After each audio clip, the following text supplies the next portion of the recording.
नहीं, आज जो फैसला आया हम उससे मुतमईन नहीं हैं और हमारा मानना ये है कि ये कॉन्स्टिट्यूशनल मेजॉरिटी जो लोग कह रहे हैं, अब कॉन्स्टिट्यूशनल मोरालिटी की आज जीत हुई है और मेजॉरिटी मोरालिटी की कामयाबी हुई है। इसमें कोई दो राय नहीं है कि कश्मीर हमेशा से भारत का एक अटूट हिस्सा रहा है। बट अटूट हिस्सा जब हम कहते हैं तो उसका जो रिलेशनशिप है यूनियन से, उसको तो आप डिनाई नहीं कर सकेंगे। और ये जो कॉन्स्टिट्यूशनल रिलेशनशिप कश्मीर से यूनियन का रहा है वो परमानेंट हुआ है जो कॉन्स्टिट्यूंट असेंबली डिसॉल्व हुई है कश्मीर की। और दूसरी बात ये है कि किसी एक सेमिनार में चीफ जस्टिस ऑफ इंडिया ने कहा है, मैं अंग्रेजी में पढ़ देता हूँ, कि public deliberation will always be a threat to those who achieve power in its absence.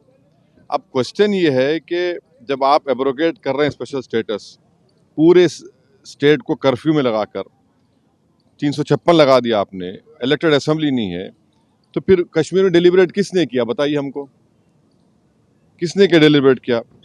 और बोम्बई में फेडरलिज्म को कहा गया कि बेसिक स्ट्रक्चर का हिस्सा है। फेडरलिज्म के माने ये है कि स्टेट की एक आवाज़ है, उसका एरिया ऑफ कॉम्पिटेंस है, उसको कंप्लीट फ्रीडम ऑपरेट करने का। अब पार्लियामेंट कैसा बोलेगा असेंबली के लिए? और पार्लियामेंट और कैसे पार्लियामेंट एक रेजोल्यूशन पास करेगा जो असेंबली को पास करना था? तो मेरे नज़र में 370 को जो एब्रोगेट किया गया है ये वायलेशन है कॉन्स्टिट्यूशनल मोरालिटी का। और जो एब्रोगेशन, बाइफर्केशन और डाउनग्रेडिंग हुआ है एक स्टेट के यूनियन टेरिटरी का, ये तो बहुत बड़ा धोखा हुआ है जो हमने कश्मीर के अवाम को वादा किया था। मैं पहले भी कहा हूँ, आज भी कह रहा हूँ कि अब ये तो लेजिटिमाइज हो चुका है कोर्ट से, तो कल बीजेपी को कोई नहीं रोक सकेगा चेन्नई, कोलकाता, हैदराबाद और मुंबई को यूटी बनाने के लिए। और इसका सबसे बड़ा नुकसान जो होगा आप देख लेना फ्यूचर में, डोगरास को होगा और लद्दाख के बुद्धिस्ट को होगा। वहाँ पर डेमोग्राफिक चेंज होगा। अभी से आप देख रहे हैं कि जम्मू में जितने राइस मिलें थी वो डोगरा के लोग हाथ से निकल गई।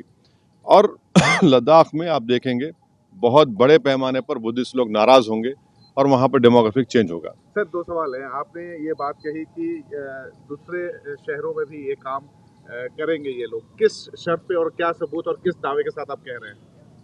देखिए, आज आपने एक स्टेट को 3 यूटी बना दिए, वहाँ की असेंबली भी नहीं है, वहाँ 356 है, पार्लियामेंट उनके लिए बोल रहा है, असेंबली नहीं बोल रही है। आपने यूटी बना दिया उन लोगों को 3 को।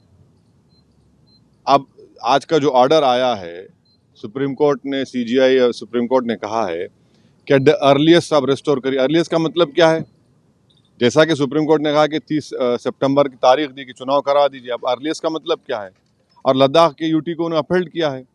अब वो लद्दाख में क्या पावर्स है बताइए? पहले तो भी काउंसिल में कुछ पावर से, अब तो एलजी डिसाइड करता है बजट उनका।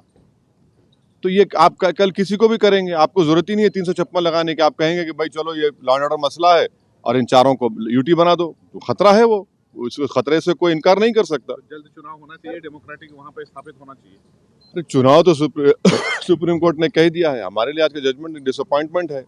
सुप्रीम कोर्ट सुप्रीम जरूर है, मगर आप स्टेट होल्ड को एट द अर्लीस्ट रेस्टोर को। अर्लीस्ट का मतलब क्या है? यानी आप यूटी कर दो और फिर आप बोल दो हाँ अर्लीस्ट कर दो। अब अर्लीस्ट कब होगा भाई? आप कब हुआ था? 2019, आज कितने साल हो गए? अब तक आपने रेस्टोर नहीं किया। अब चुनाव होंगे, चुनाव के बाद देखा जाएगा। सबसे बड़ा नुकसान तो जम्मू के डोगरा के लोगों को और लद्दाख के बुद्धिस्ट को होने वाले आगे जाकर। चुनाव लड़ेंगे अगर ऐसा होता है? डॉक्टर कल ने कहा है कि अब हम अपनी राय दे चुके हैं। हर एक अपनी राय दे सकता है।